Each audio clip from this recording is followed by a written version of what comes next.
नमस्कार दोस्तों, कैसे हैं आप। मैं एडवोकेट मनीष अलग आपका इस वीडियो में स्वागत करता हूं। इस वीडियो को शुरुआत करने से पहले हम श्री भगवत गीता से एक श्लोक सुनेंगे। वो श्लोक ये है, न नमा चिंदति शस्त्राणि नैना दहति पावक न चैना क्लेदित्यापो न शोष्यते मारुत। इसका दोस्तों अर्थ ये है कि आत्मा को ना कोई शस्त्र काट सकता है, ना आग जला सकती है, ना पानी उसे भिगो सकता है, ना हवा उसे सुखा सकती। आत्मा अजर और अमर है और आत्मा से ही बनता है दोस्तों आत्मविश्वास। क्योंकि ये जो पर्टिकुलर टॉपिक है इसमें आपको आत्मविश्वास रखने की बहुत ज़रूरत पड़ेगी। ये टॉपिक है दोस्तों कि मोस्टली क्लाइंट्स ये पूछते हैं कि कितने % चांसेस हैं कि हम जीत जाएंगे ये चेक बाउंस का केस। तो इसके लिए जो तथ्य सामने आएंगे आपके, वो उसके लिए आपको थोड़ा आत्मविश्वास रखना पड़ेगा, बिकॉज वो बहुत ज़्यादा अच्छे नहीं है। और मैं कहूँगा अच्छे नहीं तो इनफैक्ट कहूँगा ये बुरे हैं। तो सवाल ये है कि अगर आप किसी के ऊपर चेक बाउंस का केस करते हैं तो टाइम कितना लगेगा, कितना लंबा खींचेगा। बहुत ही पूछे जाने वाला सवाल है ये। अब इसका आंसर देने से पहले मैं कुछ फैक्ट्स पे आपको रूबरू कराना चाहूँगा कि हमारे देश में नंबर ऑफ केसेस बहुत ज़्यादा हैं एज कंपेयर टू कि जितने जजेस या जितने कोर्ट्स बनी हैं।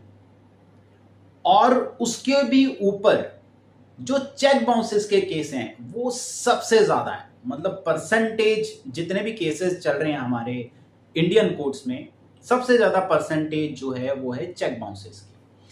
तो आपका जो डिले होता है उसमें बहुत बड़ा हाथ जो है वो इस फैक्ट का है जिसको हम चेंज नहीं कर सकते।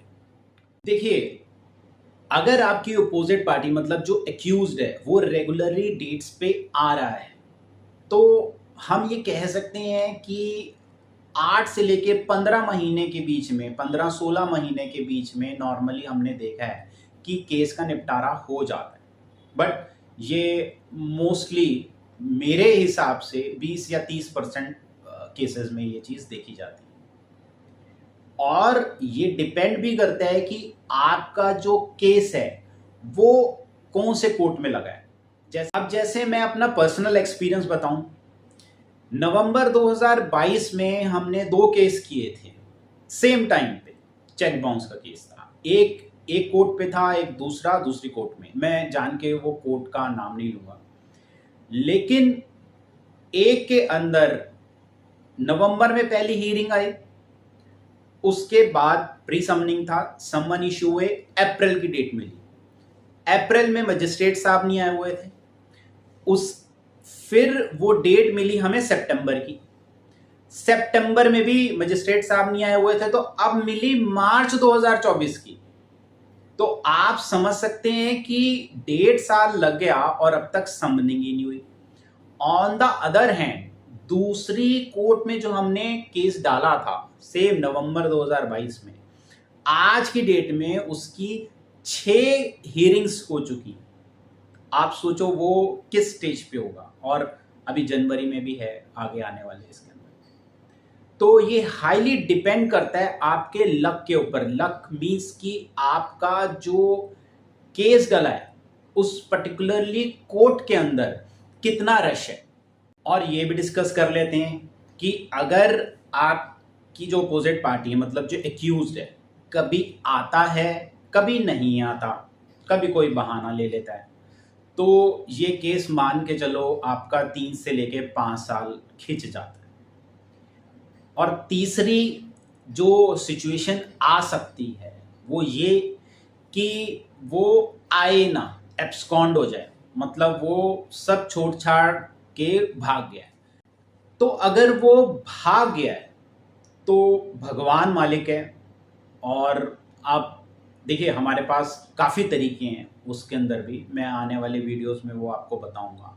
लेकिन अगर वो सब छोड़ छाड़ के भाग गए तो बिलीव मी मुश्किल आने वाली है इस केस के लिए। तो अगर हम एवरेज आउट करते हैं इसका सारी सिचुएशंस का, तो करीब मान सकते हैं कि 20 से लेके 40 महीने के बीच में आपके जो चेक बाउंस का केस है उसका निपटारा हो सकता है। बट अगर वो अपील में चला गया दोबारा तो 8 से 12 महीने और लगा लो इसके। तो देखिए फ्रैंकली टेलिंग, हम अपने क्लाइंट्स को सबसे पहले ये बोलते हैं कि अगर ऑप्शन है तो पहले आप आउट ऑफ कोर्ट सेटलमेंट कर लो 60%, 70 भी 80%, जितने भी अगर वो मानता है तो सबसे पहले आपको वो कोशिश करनी चाहिए।